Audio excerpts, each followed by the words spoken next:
I'm here with Isabelle St-Amand, the co-organizer of the Revisioning the Americas, a two-day event, part of the President's Autochtone Montreal First Peoples Festivals from this August 2nd to the 9th. Isabelle, could you tell us more about what the Revisioning the Americas event is all about? Yes.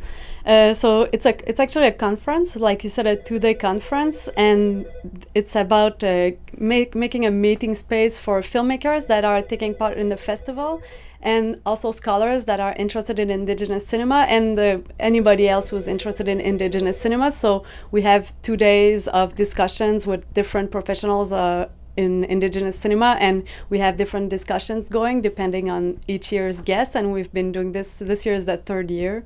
So that's about how it goes. Yes, this is the third event, and it is part of an international organization, the JIRA. Could you tell us more about the relationship between the Revisioning the Americas and JIRA? Yes. So the JIRA is the Interdisciplinary Research Group on the Americas, and we are based in Montreal. And the JIRA is actually organizing the event, but it's working in a very close partnership with the First People Présence Autochtone Festival, the Cultural and Linguistic Center in Kahnawake, and also the Réseau Dialogue, which is a research group on issues related to Indigenous people. So the key to this event is this very close partnership. So, for instance, we bring the academic part, and we get the people who are participating in the festival, and the festival also happened partly in Kahnawake. So we all work together and put our resources together, and to make this happen. And that's the nice thing of it, actually. Absolutely. This is a very unique opportunity for Indigenous people to show their point of view. Could you tell us more about what the aims of these films are to achieve? Yeah, from the last two conferences, what we've seen a lot is if we go to different themes, one of the important reasons for people to make films, the motivations, will be to speak for themselves, tell about their history, and make sense of events, and document events, and also create new stories and new ideas, and do creation either through animation or feature film. And there's also another very important movement, which is to have an independent production.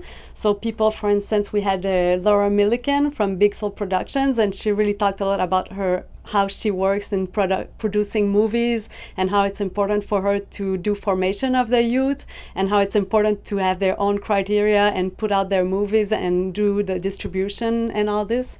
So I would say these are two important aspects. Thank you. And also, could you tell our viewers about how they could learn more about this event and possible future events? Yes, all the information is on the JIRA website, which is www.gira.info. Everything is there, and so today it's in Montreal at the INRS, and tomorrow it's in Kahnawake, and there will be a bus shuttle that is a donation from the Mohawk Council of Kahnawake that will bring everybody from Montreal for free to Kahnawake and back, which is very nice that we can have this. So if anybody wants to come, they can just check the website, and all info is there.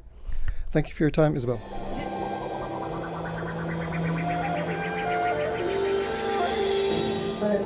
There was a guy named Mike Mitchell who eventually became chief of Autochtone, and he started a program called the Mohawk Traveling College, and that was really the groundbreaking moment in bringing film and video ideas out to communities using a mobile vehicle. So he would go around to various communities, and it was an education center. It was a mobile education center, but they also taught people how to produce videos and how to produce film. Mon peuple, pas juste son autochtone, c'est mon peuple, parce que c'est beau se plaindre, mais ça ne nous aidera pas pour montrer aussi la beauté qui qu'on est, d'où qu'on vient, puis c'est quoi ma fierté, c'est quoi mon peuple, pourquoi je l'aime. Puis je trouve que ça commence comme ça. Alors, comme vous voyez, c'est mon grand-père, il y a ma grand-mère, mon grand-père, vous allez voir mes enfants aussi. C'était comme un hommage que j'ai fait l'autre fois et avant, sur l'avenir.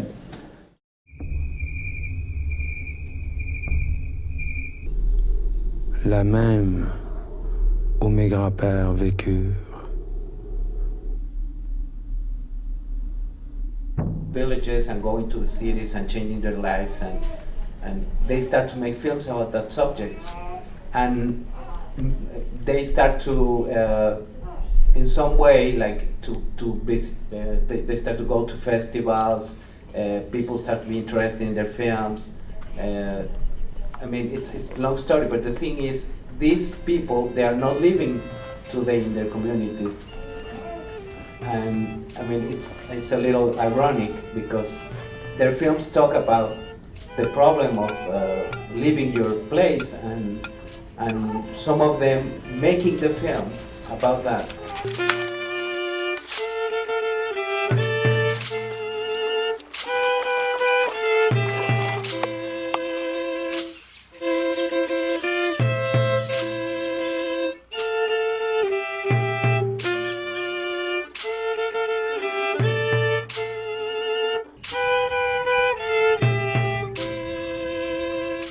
To make films with Aboriginal people. It's been one of my dreams to sort of make a film in Canada with Aboriginal people. And it's been actually very hard. When I tried to do the Uluit, I went around and everybody said no to the idea. And I said, hey, there's a hockey team up north and it's all women. It's made up of mothers, grandmothers, sisters, daughters, and they've been the reigning champs of, Nunavik for the last 12 years. Here's a great inspiring story. No, and so everybody said no, and that's the situation in documentary filmmaking. People say no. People tend to have 6 children.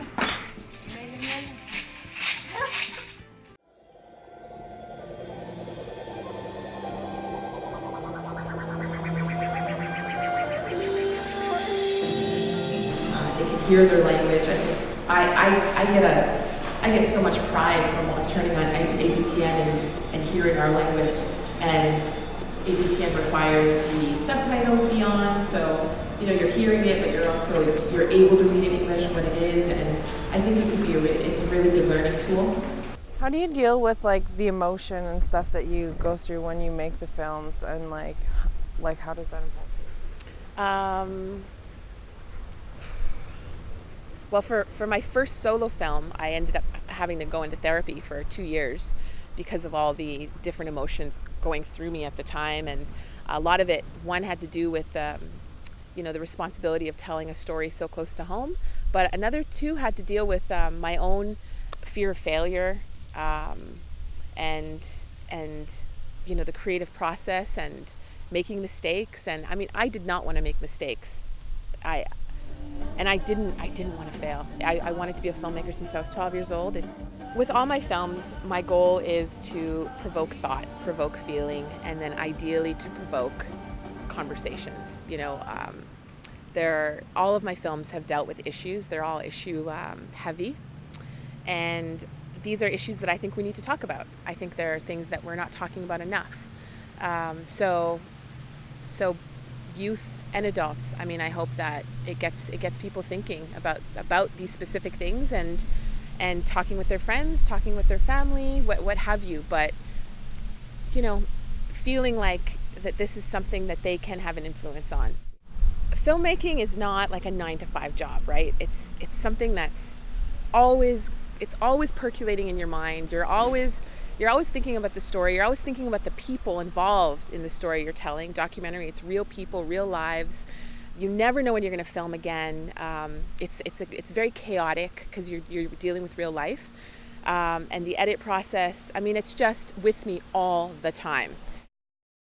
Do you feel like there needs to be more outlets and stuff like that for Aboriginal youth today? Definitely. I mean, we can never have enough outlets. I think that what young people are dealing with in our communities, I mean, there's a lot of heavy stuff going on, and they need places to be safe, relax, find themselves, all of those things. And I know that I had a really hard time growing up here in the community, and I don't feel like I had an outlet. So we absolutely need as many things as possible to get their young minds thinking about what's possible and to believe in themselves that anything is possible. We're so strong, but I feel we're silenced a lot. I want people to have a voice, own their voice, stand up and use it, and be proud. Vem aqui, vale ser tasca, vem não bichão. Oba, como é que aqui?